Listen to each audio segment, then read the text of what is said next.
Desde la noche de los tiempos, cada uno de nosotros contamos con un poder insospechado. Un superpoder al alcance de todos: la música.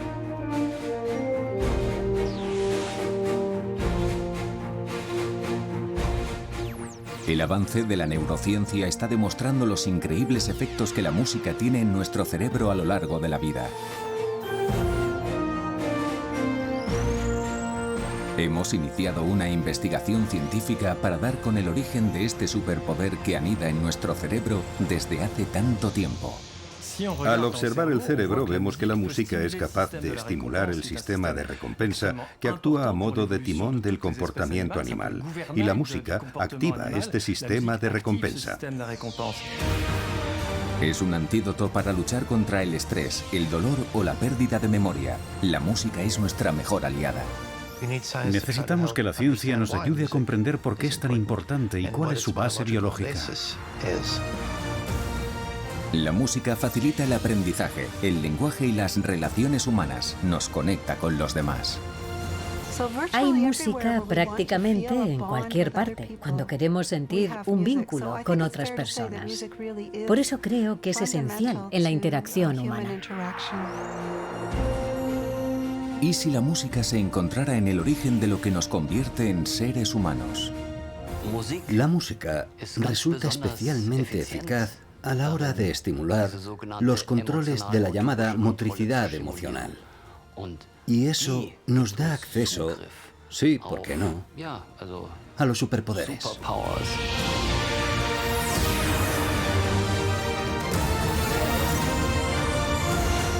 Los superpoderes de la música.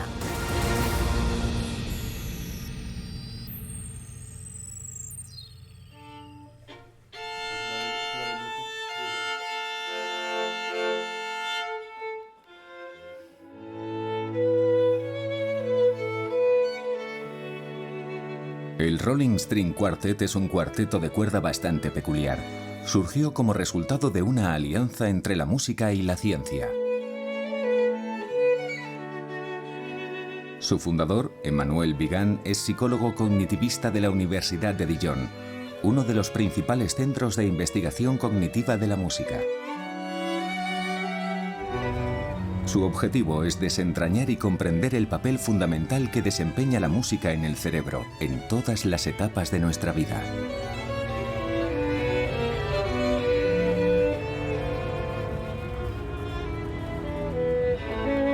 Una búsqueda científica salpicada de descubrimientos y de preguntas.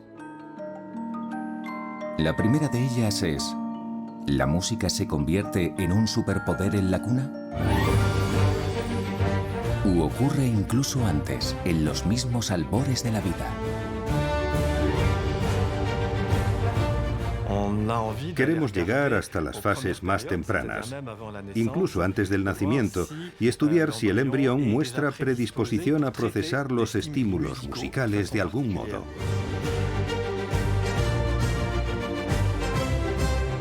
En Barcelona, la música está por todas partes. También en los laboratorios del Instituto Marqués, una clínica de fertilidad especializada desde hace un siglo en reproducción asistida. En el año 2010, el comité científico y todo el equipo de investigación del Instituto Marqués decidió poner en marcha un proyecto para estudiar los efectos de la música al principio de la vida. Y la pregunta que nos hacíamos era: ¿son capaces los bebés de oír, de escuchar sonidos y música durante la gestación? Vale, muy bien. La cabecita la tenemos aquí. El ginecólogo Alex García Faura y los equipos del Instituto Marqués han analizado los estudios que ya se han hecho sobre este tema. Todos ellos ponen de manifiesto la respuesta del feto a estímulos sonoros a partir del 6º mes de gestación. En sus pruebas, el sonido procedía siempre de un altavoz colocado sobre el vientre de la futura madre. La conclusión es que el feto reacciona a las vibraciones de la música, aunque es posible que también a la propia música. Para evitar el efecto que ejerce el vientre sobre la reflexión, la dispersión y la distorsión del sonido, pensamos que probablemente podríamos acercarnos más al feto, utilizando el canal de la vagina materna para transmitir el sonido al bebé. Tras consultar a diversas sociedades científicas, este equipo de ginecólogos empezó a desarrollar los primeros prototipos de altavoces intravaginales. Durante todos estos años, desde 2010, hemos contado con multitud de modelos y los distintos prototipos han ido evolucionando. Lo que hemos hecho, gracias a la ayuda de un ingeniero que colabora con nosotros, es introducir en estos vibradores las pilas, los altavoces y una tarjeta SD. Posteriormente, en los modelos más avanzados, hemos podido añadir pequeños orificios para facilitar aún más la difusión de la música. Pero siempre con una limitación, hasta los 45 o 50 decibelios, para proteger al feto, lógicamente.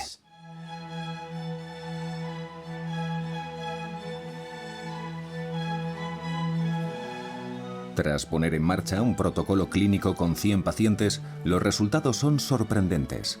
Al observar a los fetos mediante una ecografía en 3D, el 83% se mueve al oír la música, mientras que solo el 57% responde a vibraciones no musicales. ¡Ah! ¡Abierta la boca! ¡Súper! Le está encantando, la música. Mira, mira. Mira, mira, mira, mira. Mira, vamos a verla. Mira, mira, Mira, mira. Qué bueno. Ah, vale, sí, la cara. Vale, ahora lo veo. A ver, ahora. No quiere. No quiere, no. El feto abre la boca y mueve la lengua. Hasta ahora no se habían observado nunca estos movimientos provocados por la música. Son idénticos a los que hace un bebé de pocos meses cuando comienza a balbucear.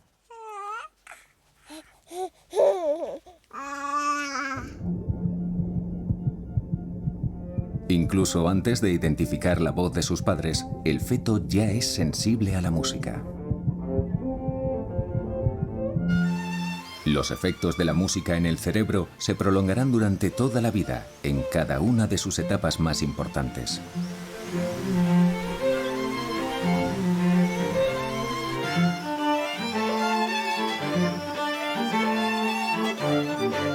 Tras la gestación llega el alumbramiento que en ocasiones se produce antes de tiempo. Y la música también puede ser determinante a la hora de cuidar a los bebés prematuros.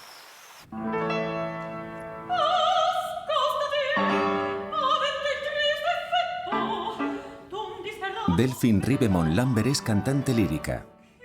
Participa desde hace varios años en un tratamiento sorprendente e inédito.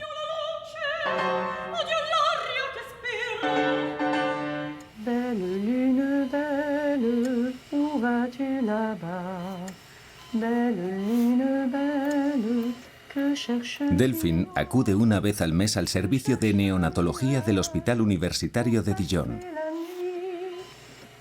Aquí tratan a bebés prematuros nacidos a partir de la semana 24 y que en ocasiones no superan los 500 gramos de peso.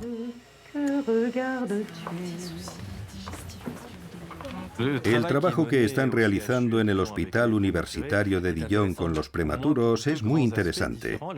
Primero, por el efecto que ejerce la música en los bebés prematuros a la hora de regular el estrés y la ejecución de ciertos movimientos, en particular el de succión, que son esenciales para su supervivencia. Lo que el equipo está demostrando es que la música altera el estado fisiológico del bebé y cómo realiza sus movimientos. Antes os decía que normalmente su frecuencia respiratoria estaba en torno a 100. Ahora está en 50. Sí, he notado que estaba muy relajado. En la respiración, sí.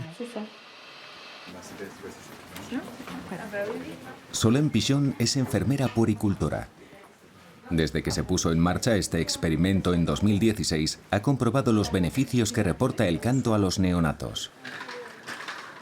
Hemos podido observar que cuando escuchan cantar regularmente, sobre todo cuando lo hace Delphine con esa voz que vibra tanto, se estimula el reflejo de succión.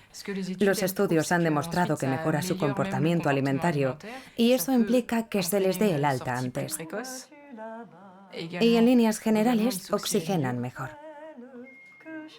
Además, si hay que realizar un tratamiento doloroso, puede tener un efecto hipnótico.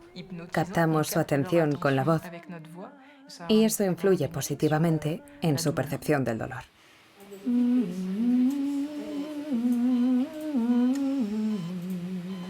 Durante mucho tiempo se pensó que los bebés prematuros debían estar en el silencio más absoluto.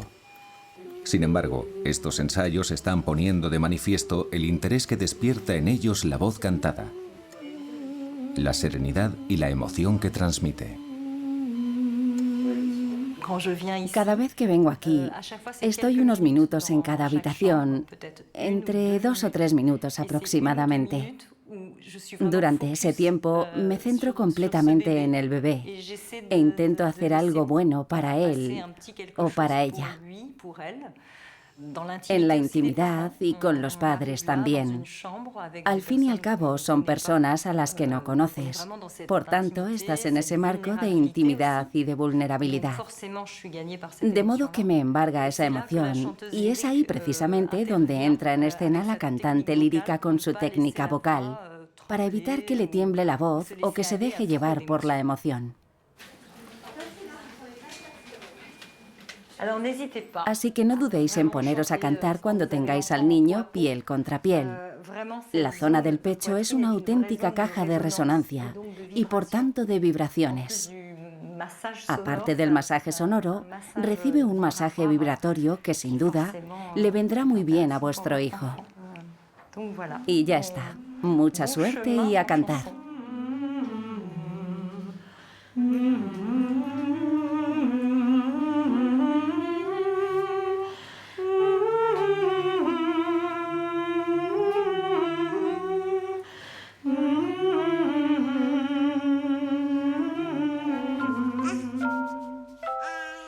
Todas las investigaciones en este nuevo campo científico giran en torno al bebé.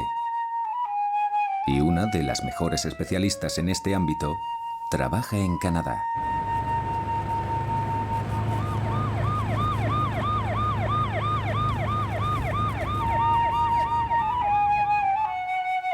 Laurel Trainor es músico profesional, pero no se limita a eso. También está al servicio de la ciencia. Esta catedrática de Psicología del Comportamiento goza de prestigio internacional por su trabajo sobre las competencias musicales de los bebés. Cuando era adolescente, dudaba entre dedicarme a la música o ser científica. Por eso llevo toda la vida a caballo entre ambas disciplinas. Pero siempre acabo volviendo a la cuestión de por qué existe la música, porque es universal y solemos cantar a los bebés. Y todo eso me resultaba tan fascinante que hice un doctorado en psicología y neurociencia. Laurel ha realizado descubrimientos importantes sobre la percepción del ritmo de los bebés. Uno de los factores más poderosos de la música es el ritmo. Al ser regular y producirse al cabo del mismo intervalo de tiempo, nuestro cerebro es capaz de predecir cuándo llegará el siguiente golpe. Ese ritmo de la atención resulta esencial para procesar la información. Gracias a las técnicas de electroencefalografía, se ha descubierto que el cerebro de un bebé de apenas unos meses es capaz de percibir e interpretar los ritmos.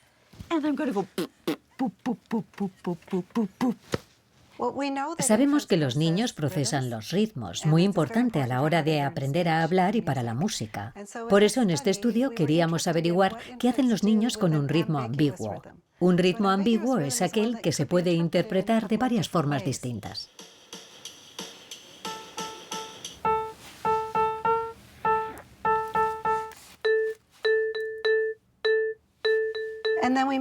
Después medimos la actividad encefalográfica y vimos que los niños codifican los diferentes tempos, los aspectos del ritmo.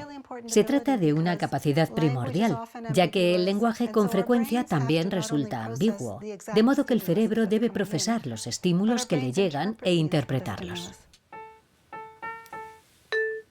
Todos los bebés son músicos en potencia. Exponer al niño a estímulos de ritmo le ayuda a aprender, en especial el lenguaje. El proceso tiene lugar de manera natural, sin esfuerzo, excepto en un pequeño porcentaje de los casos.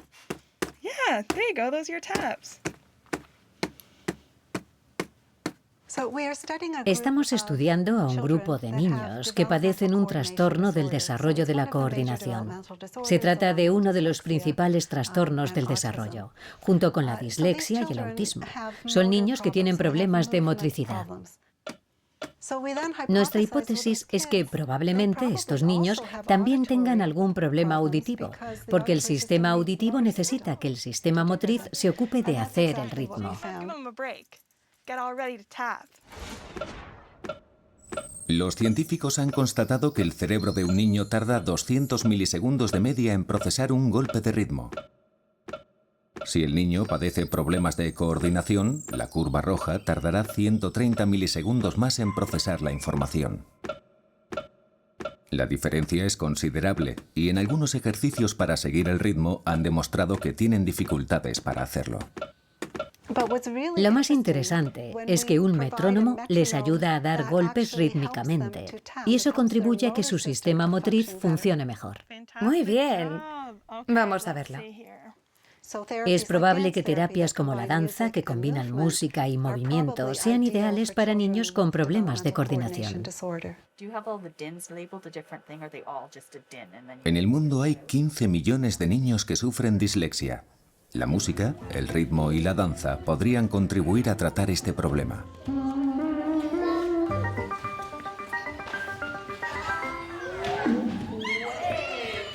Desde la infancia, la música actúa como un superestímulo que pone en marcha una reacción en cadena en el cerebro. Es lo que los científicos llaman la sinfonía neuronal. La expresión sinfonía neuronal se emplea para explicar de manera sencilla que la música estimula distintas partes del cerebro. Las neuronas se sincronizan como los músicos de una orquesta, y cuanto más ensaye la orquesta, mejor será. Cuantas más oportunidades tenga el cerebro de sincronizarse, mejor desarrollará estas competencias. La música contribuye a sincronizar las distintas partes del cerebro. ¿Mejoraría el nivel de aprendizaje de los estudiantes jóvenes con la práctica regular de la música? Las investigaciones de Emmanuel Vigan y Barbara Tillman giran en torno a esta cuestión. Junto a Barbara Tillman hemos realizado un metaanálisis con unos 7.000 niños para valorar hasta qué punto 2 horas de música a la semana en los programas escolares podría tener efectos positivos en el desarrollo cognitivo y el éxito académico de los niños de entre los 4 y los 16 años. ¿Estáis listos para cantar Bonjour? Bonjour, bonjour, les amis. ¿Cómo ça va aujourd'hui? Frédéric es una supermaestra y su superpoder es el acordeón. ¿Qué tal estás, Kendall? ¿Estás bien, Kendall? ¿Qué tal estás, Eleonor? ¿Estás bien, cariño?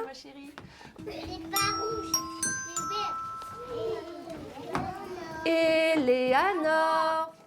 He creado una pequeña melodía para el nombre de pila de cada niño. Por ejemplo, para Arthur, se oye Arthur.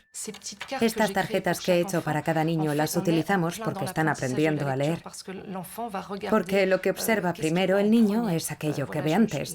Es decir, si aquí veo algo rojo, toco la nota de ese color. Las tarjetas sirven para mejorar su capacidad auditiva.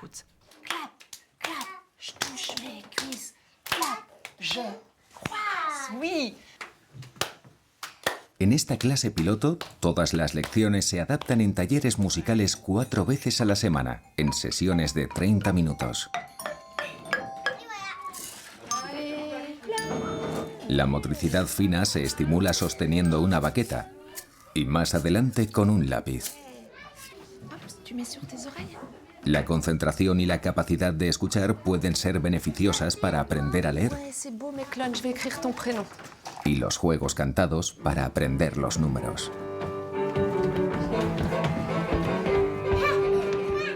cuento así, 1, 2, 3, 4, yo cuento así. ¡Oh, el violín!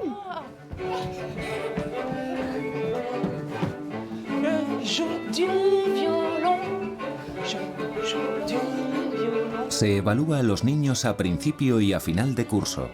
Al compararlos con los de otras clases, su progreso es mayor, tanto su expresión oral como el aprendizaje de las sílabas o las cifras.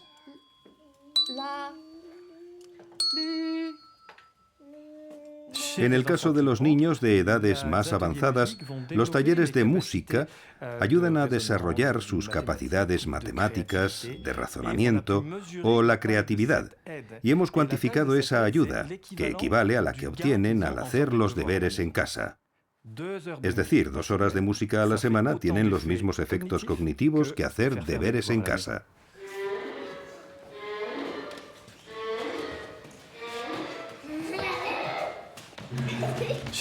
Con los adolescentes es más una cuestión de índole social y socioafectiva. Han pasado de estar apegados a los padres a estarlo con los amigos. Hay estudios que demuestran que la música que escuchamos en la adolescencia nos acompañará toda nuestra vida.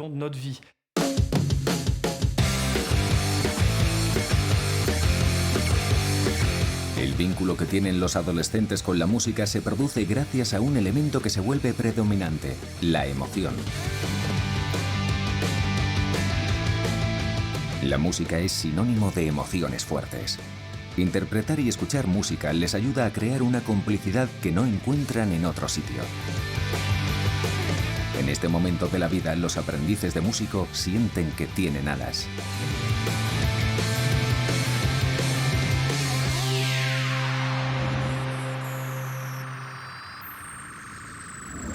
Ahora bien, ¿qué ocurre en el cerebro de un adolescente para que sea tan receptivo a la música?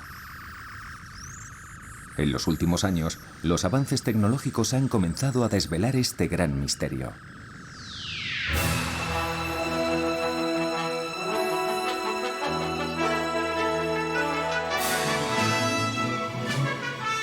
Nos dirigimos a la Universidad McGill de Montreal, Canadá.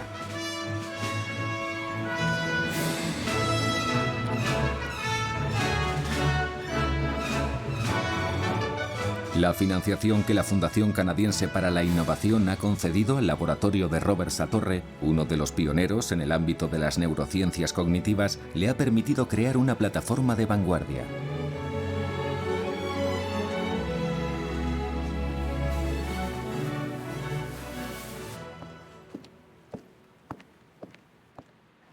Cuando comencé a realizar este trabajo, hace 40 años, la gente me preguntaba: ¿por qué estudias la música?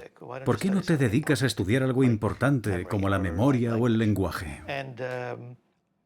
Y yo les respondía que si de verdad queremos llegar a comprender qué implica ser humano, tenemos que entender aquellos aspectos de nuestra conducta que son exclusivos del ser humano, que solo vemos en nuestra especie. Y en mi opinión, la música es una de las características que nos define.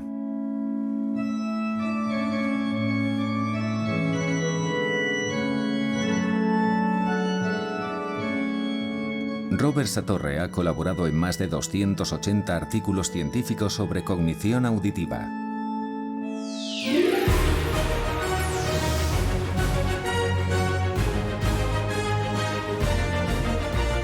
Además, ha creado una nueva herramienta que permite realizar avances considerables en la observación del cerebro de los músicos. Aquí tenemos un instrumento que en realidad es un cello, pero construido de manera que se puede tocar dentro de un escáner de resonancia magnética. Es decir, no tiene ningún componente metálico.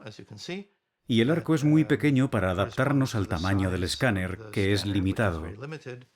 Y además, en el mástil del cello hemos incorporado sensores ópticos.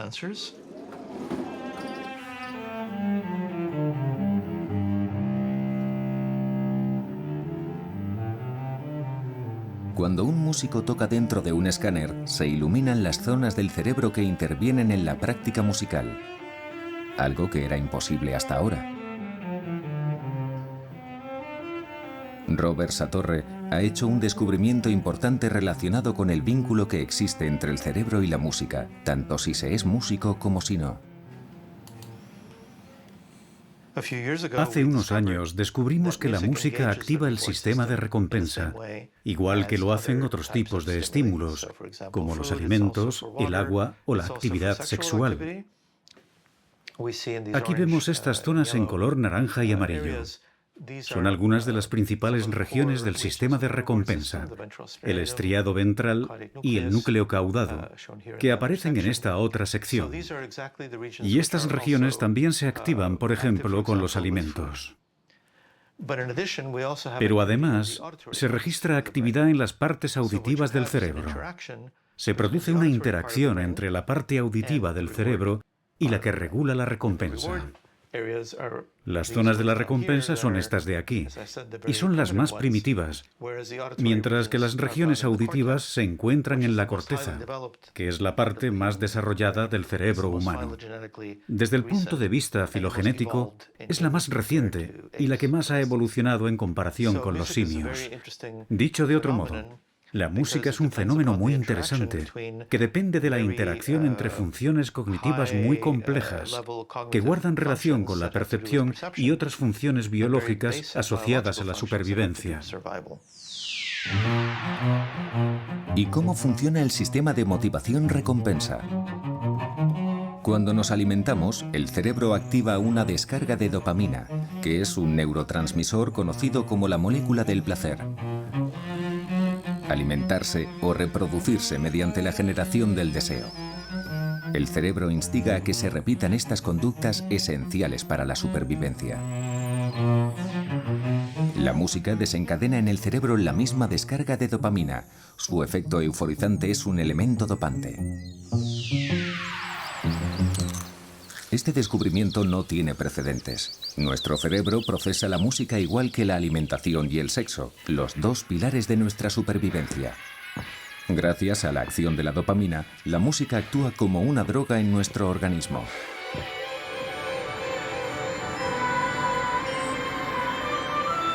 Uno de los investigadores que ha estudiado los efectos dopantes de la música trabaja en Leipzig, en Alemania.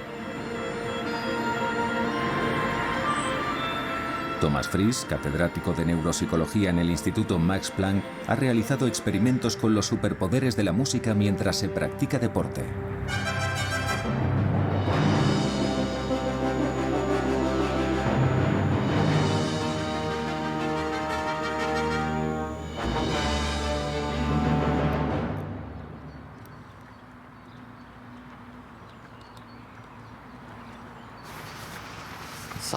Desde 2007 aproximadamente, en muchos países del mundo se ha prohibido escuchar música en numerosos eventos deportivos, especialmente si se hace con auriculares.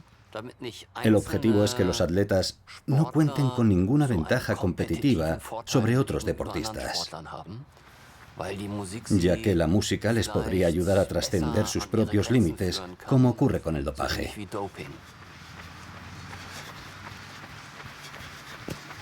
Los efectos dopantes de la música se han estudiado en profundidad y son impresionantes.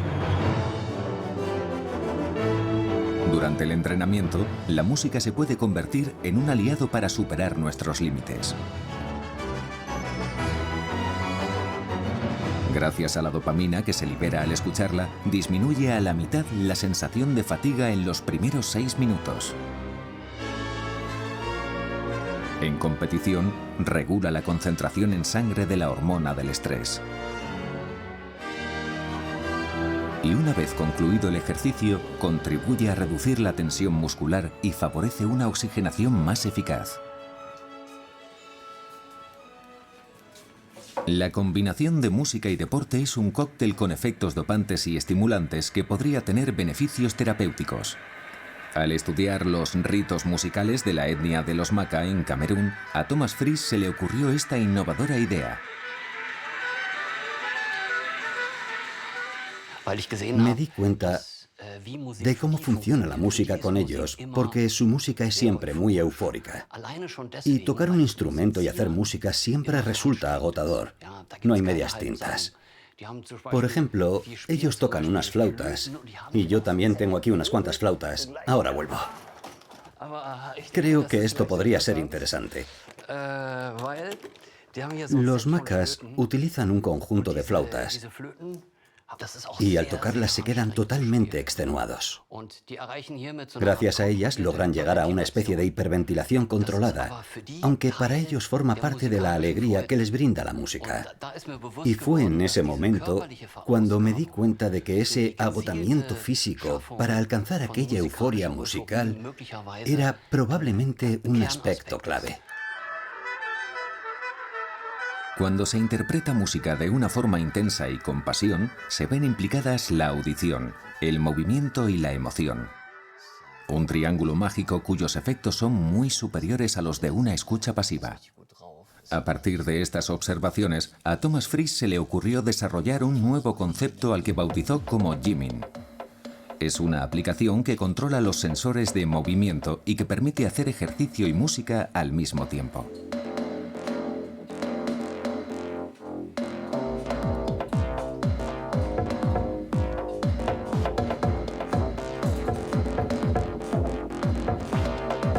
Al sincronizar sus movimientos, varios deportistas pueden disfrutar de la experiencia de tocar en un grupo de música a la vez que practican deporte. La doble acción del deporte y de la música estimula el circuito de motivación y recompensa, igual que lo hace la droga en las personas adictas.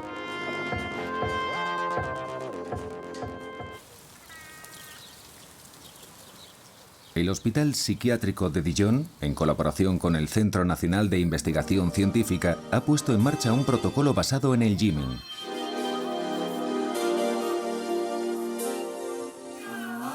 Steve Duong, violinista del Rolling String Quartet, es médico en una unidad de adicción.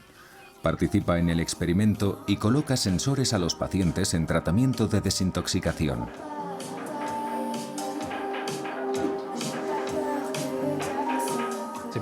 No se trata de hacer deporte mientras oyes música.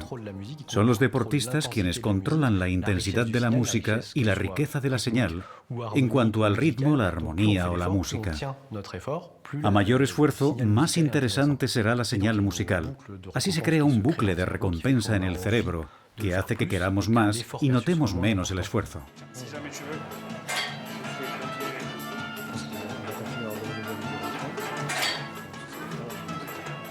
Yo creo que se puede considerar un tratamiento porque hace que funcionen todas las partes del cuerpo, tanto las neuronas como los músculos. Tienes la sensación de que se vuelven a realizar las conexiones y te anima a llegar un poco más allá de lo que creías que sería posible. Vale, muy bien. Descansa. Genial. En las adicciones, el circuito de la recompensa, la secreción de dopamina y demás cumple una función importante en estas patologías. Y sabemos que la música estimula este mismo circuito, igual que lo hace el deporte. Por eso, combinando ambas cosas en este tratamiento, esperamos poder ayudar a nuestros pacientes. El deporte y la música hacen que el cerebro segregue hormonas. Sustancias que no solo determinan el estado de ánimo, sino también nuestros sentimientos. ¿Se podría decir que la música tiene la capacidad de hacer vibrar el corazón?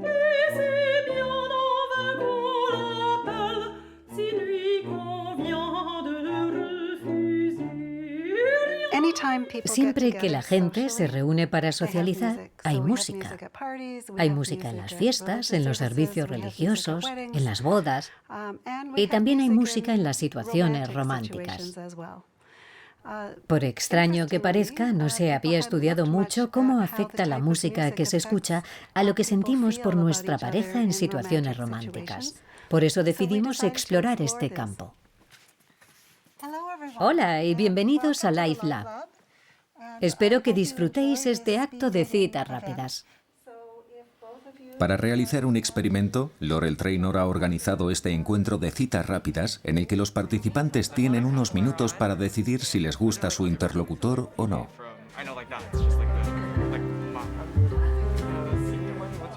Llevan sensores de movimiento en la cabeza que recogen datos en tiempo real, y de fondo se escucha una música que va cambiando cada vez que los participantes pasan de una mesa a otra.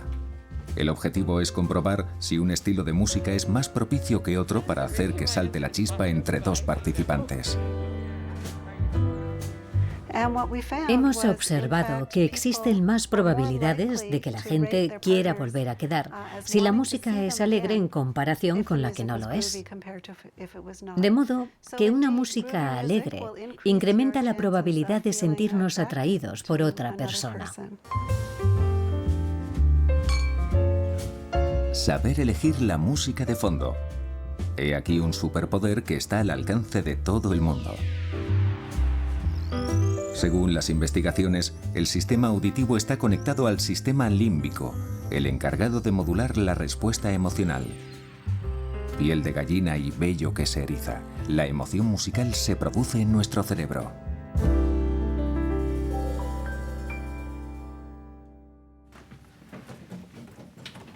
Los descubrimientos se suceden, especialmente gracias a esta herramienta de investigación desarrollada por Laurel Trainor, el Life Lab.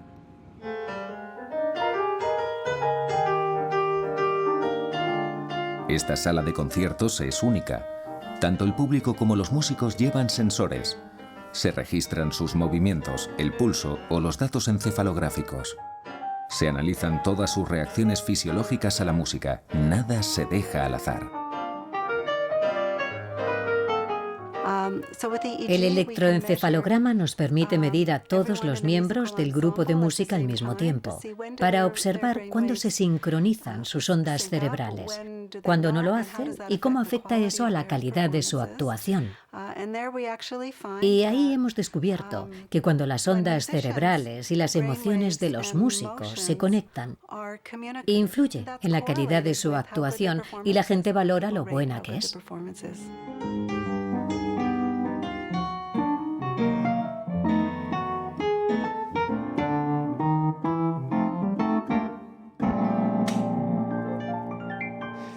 Gracias.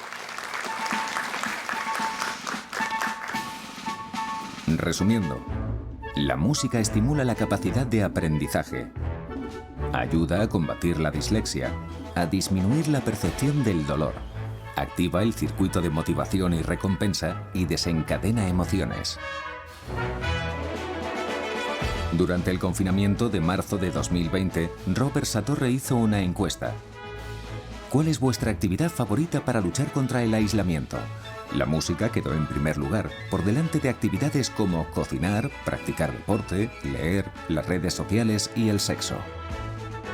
Parece que la práctica musical redujo los niveles de ansiedad y los pensamientos negativos y, en general, contribuyó a mejorar la salud mental. Pero algunas personas no pueden acceder del todo a estos superpoderes. Sufren un extraño mal. Padecen amusia, que afecta a su manera de percibir y producir la música. Me llamo Eric, soy relojero.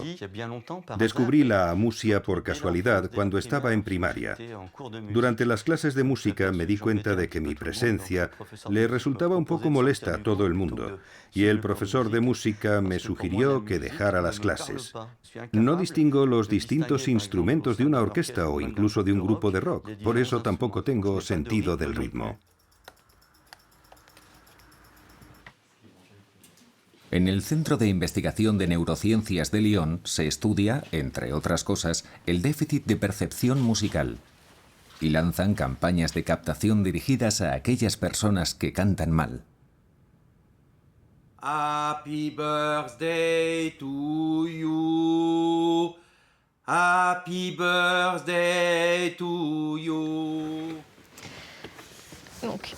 Muy bien, a continuación va a escuchar 5 notas y después debe decir si la cuarta es igual o distinta a las demás.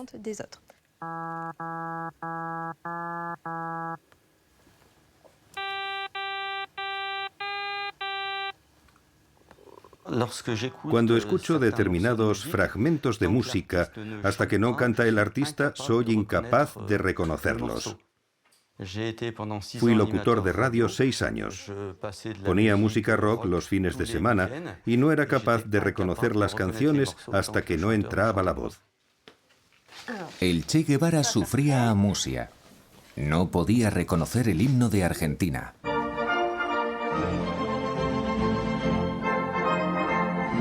Y como el Che o el presidente Roosevelt, entre un 1 y un 2% de la población mundial carece de comprensión musical.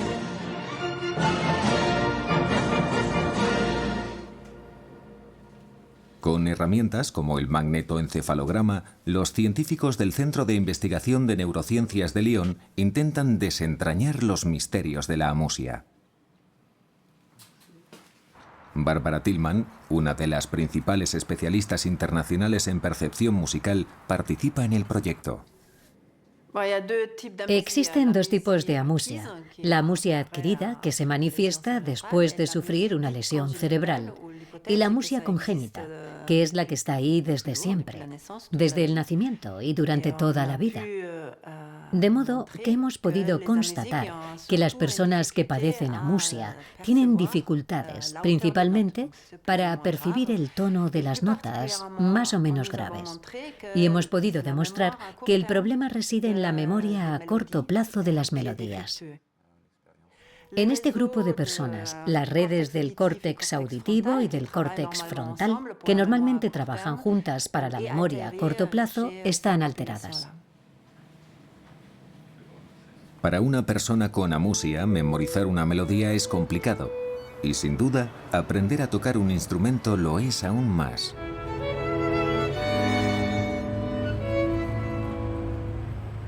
Los estudios sobre el funcionamiento de la memoria musical permiten a estos investigadores crear aplicaciones futuristas.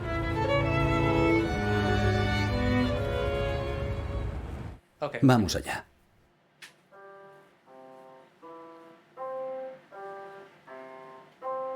Con este planteamiento innovador, Robert Satorre pretende estimular el cerebro para facilitar el aprendizaje de una melodía por medio de un campo magnético.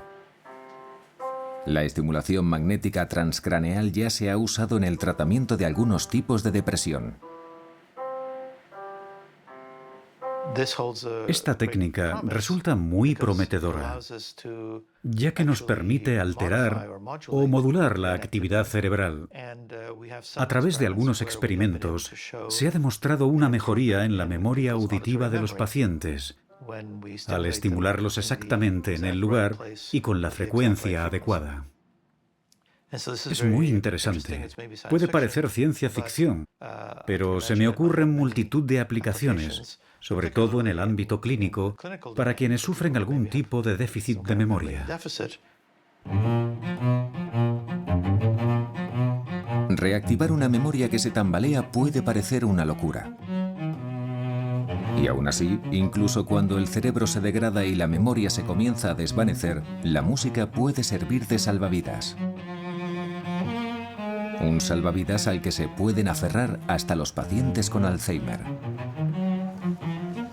En estos talleres de canto, la música vuelve a obrar su magia. Buenos días, señoras. ¿Se encuentran bien? ¿Cantamos hoy un poco? Los efectos deletéreos de la enfermedad de Alzheimer en la memoria son de sobra conocidos y son degenerativos. Hasta ahora, cualquier reeducación cognitiva parecía limitada. Vamos a buscar a la señora Blanc. ¿Viene, señora Aubé? Los equipos del INSERM Mencon han descubierto que nuestro cerebro dispone de recursos de los que no se tenía constancia hasta ahora. Vamos a la salita en la que cantamos. ¿Vale? Bien. Puede poner el freno, señora Philippot. Aquí hacemos talleres de aprendizaje de nuevas músicas. Hablamos de aprendizaje, pero nos fijamos en si aparece una sensación de familiaridad. Según avanzan las sesiones, los residentes se van familiarizando con una canción que al principio no conocían.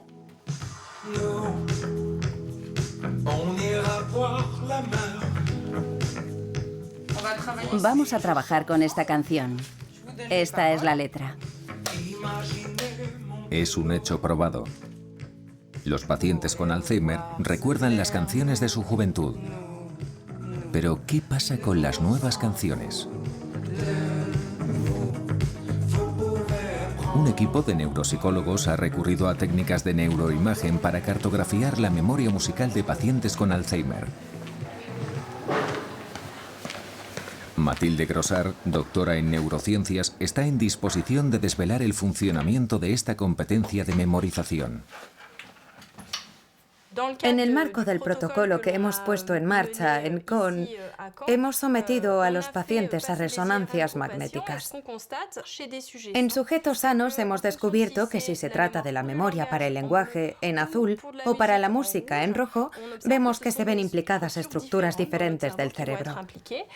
Y si hay una red más amplia de estructuras que participan en la música y en la que intervienen ambos hemisferios, esta sería una de las posibles explicaciones de que los pacientes con Alzheimer conserven sus capacidades musicales.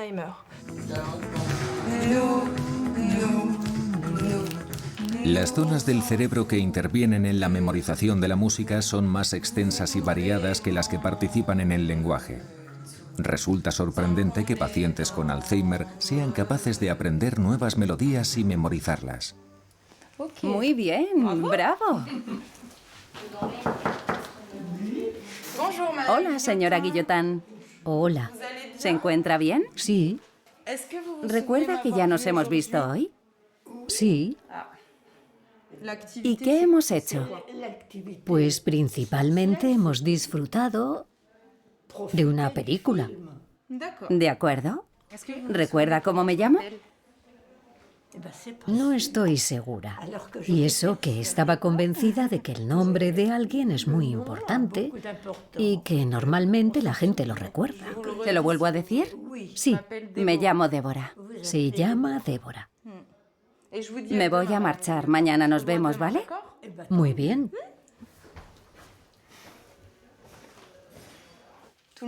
¿Están todos bien hoy? ¿Sí?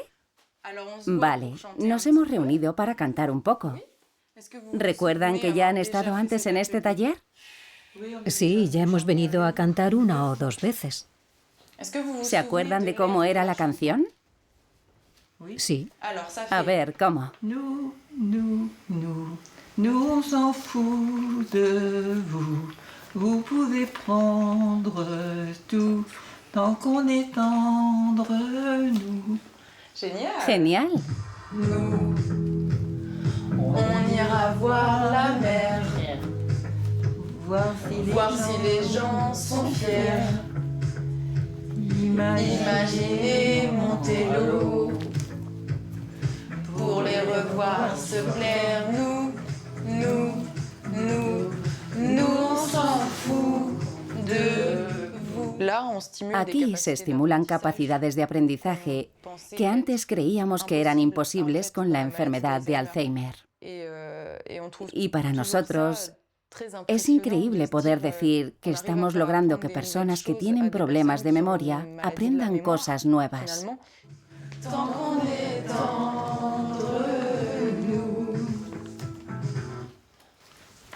No está mal. Vamos mejorando. Bien, ya hemos terminado por hoy. Mañana nos vemos y cantamos otra vez.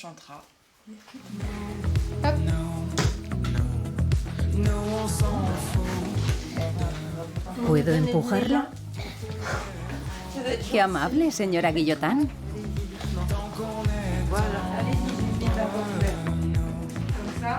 La música puede ayudar a tratar estas patologías, y no solo mejorando el estado de ánimo de los pacientes. Gracias a ella podemos hacer que vuelvan a funcionar redes de aprendizaje y de memorización que estaban en declive debido a la enfermedad, ya sea de manera directa o indirecta. Los últimos descubrimientos científicos sobre el efecto que tiene la música en nuestras vidas han supuesto toda una revolución, porque está presente desde que nacemos hasta el final de nuestros días. Facilita el aprendizaje intelectual y sirve de ayuda a niños con dificultades. Nos convierte en seres sociales y puede tener efectos terapéuticos positivos. 1, 2, 1, 2, 3.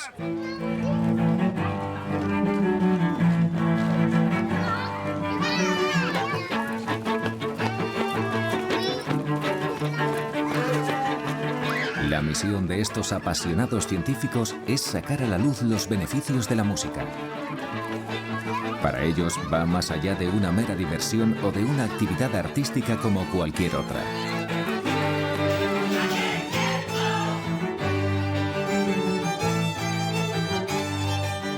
Creo que podemos llegar a la conclusión de que la música es universal en todas las culturas humanas, porque cumple funciones esenciales para nosotros como seres humanos.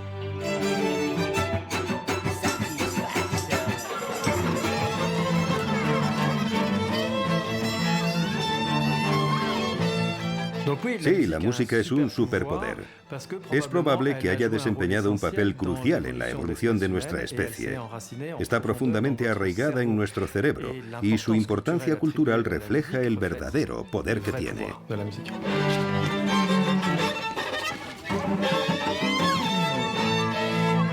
La música ofrece una oportunidad a la humanidad. Una oportunidad al alcance de todos y que nos beneficia a todos. O casi. L'amour est enfant de bohème, il n'a jamais connu de loi.